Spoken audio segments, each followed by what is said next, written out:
സഹോദരന്മാരെ, ഞാൻ ചുരുക്കി പറയും, മൗലവിയുടെ ഉരുണ്ട് മറിയൽ, കബളിപ്പിക്കൽ. മൂപ്പര് നാദാപുരത്തുനിന്ന് ആനത്തല പോലത്തെ വലിയ ചോദ്യാന്ന് വിചാരിച്ച് എഴുതിക്കൊണ്ടുവന്നിട്ട് 13 ചോദ്യം ചോദിച്ചു.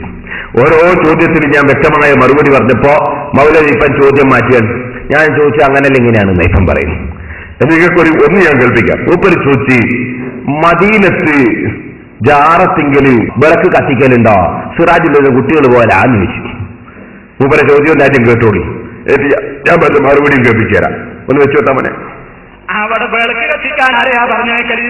സിറാജുദ്ദയിലെ കുട്ടികളാണോ അവിടെ കബറിനെ വിളക്ക് കത്തിക്കല്? മക്കത്തും മദീനത്തുമൊക്കെ വിളക്ക് കത്തിക്കാൻ ആരാ പോവല്? സിറാജുദ്ദയിലെ കുട്ടികളാണോ അവിടെ വിളക്ക് കത്തിക്കരുത് എന്ന് ചോദിച്ചു മൗലവി. നാദാപുരത്ത് വലിയൊരു ചോദ്യമായിട്ട് ഒരു ഷാർജനെ എഴുതിക്കൊണ്ടുവന്ന ചോദ്യ. ഞാൻ അതിന് നല്ല മറുപടിയും പറഞ്ഞു. മറുപടി വെച്ചോട്ടാ മോനെ. പിന്നെ ചോദ്യം വിളക്ക് കത്തിക്കലുണ്ടോ? പിന്നെ അവിടെ ഇരുട്ടിലിരിക്കല. നിങ്ങളെ കണ്ണും മനസ്സും ഇരുട്ടായി പോയോ? അവിടെ വിളക്കത്തിക്കാതെ ഇരുട്ടില്ല.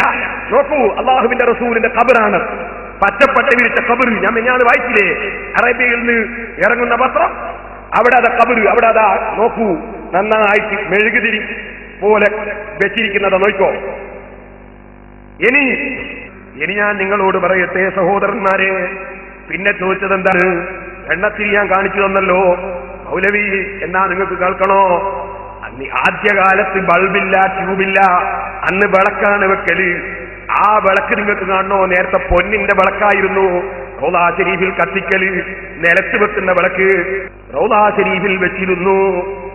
നിങ്ങൾക്കിതിനെ സംബന്ധിച്ച് വിവരമില്ലാത്തതിന് ഞങ്ങൾ ഉത്തരവാദി. പൊന്നിന്റെ വിളക്ക് വെച്ചിരുന്നു, പിന്നീട് അതിന്റെ ആവശ്യമില്ല, ലൈറ്റ് വന്നു, പിന്നെ ആവശ്യമില്ല, അതുകൊണ്ട് അത് എടുത്തുപോയി. സാധനം ഇന്നും സൂക്ഷിപ്പുണ്ട്. അതെ, ഞാന് റൗളാ ശരീഫിൽ വെച്ചിരുന്ന വിളക്കിന്റെ ചിത്രം അടക്കം വെച്ചിട്ട് അങ്ങനെ വിളക്ക് കത്തിച്ചിരുന്നു വന്നു. ഇപ്പോൾ ലൈറ്റ് വന്നതുകൊണ്ട് അവിടെ ഇത് കത്തിക്കേണ്ട ആവശ്യമില്ലെന്നും ഒക്കെ ഞാൻ പറഞ്ഞു. അവിടെ വിളക്ക് കത്തിക്കാൻ ഉദ്യോഗസ്ഥമായി നിശ്ചയിച്ചിട്ടുണ്ട്, അവിടെ ഞങ്ങളങ്ങ് കൊണ്ടില്ല എന്ന് ഞാൻ പറഞ്ഞു.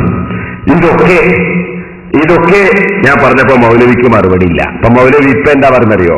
ഇപ്പൊ മൗലവി പറയുന്നേ, ഞാനേ അവിടെ ഈ ട്യൂബും വിളക്കും ഒക്കെ ഉള്ളപ്പോ പിന്നെ ഒരു വിളക്കുമ്പോൾ തിരിച്ചിട്ട് ആവശ്യമില്ലാണ്ട് കത്തിക്കലുണ്ടോ എന്നാ ചോദിച്ചത്. ഇപ്പൊ ചോദ്യം മാറ്റിയാൽ ഒരു നേരത്തെ ചോദിച്ചത് നിങ്ങളൊക്കെ കേട്ടതാ, അവിടെ വിളക്കെത്തിക്കാറുണ്ടോ? സിറാജുള്ള കുട്ടികളാ പോയിട്ട് വിളക്കെത്തിക്കാറുണ്ട് ആദ്യം ചോദിച്ചു. ഇപ്പൊ മൂപ്പര് ചോദ്യം മാറ്റിയാണ്. ആ ചോദ്യം മാറ്റുന്നത് ചോദിച്ചത് എന്താണ്? ഈ ലൈറ്റ് ഒക്കെ ഉണ്ടായിട്ടും ഇവിടെ നിങ്ങൾ പുത്തമ്പള്ളിയിലും അമ്പുറത്തൊക്കെ ഈ ലൈറ്റ് ഒക്കെ ഉണ്ടായിട്ടും എന്തിനാ ഒരു കുത്തുവിളക്കിൽ എണ്ണ ഒഴിച്ച് എണ്ണത്തിരി കത്തിക്കുന്നത്? ആ കത്തിക്കൽ അവിടെ ഉണ്ടോ എന്നാ ചോദിച്ചത്. അല്ല, ചോദിച്ചതല്ല, ഇപ്പൊ മാറ്റിയാണ്. മൂപ്പര് കുടുങ്ങി മറുപടി കിട്ടി കുടിക്കുമ്പോ മാറ്റിയാണ്. ചോദ്യം എന്താണ്? ചോദിച്ചൊന്നും വെച്ചിട്ടവനെ. അവിടെ വിളക്ക് കത്തിക്കാൻ ആരെയാ പറഞ്ഞേക്കല്? സിറാജുദ്ദയിലെ കുട്ടികളാണോ അവിടെ കബറിനെ വിളക്ക് കത്തിക്കല്?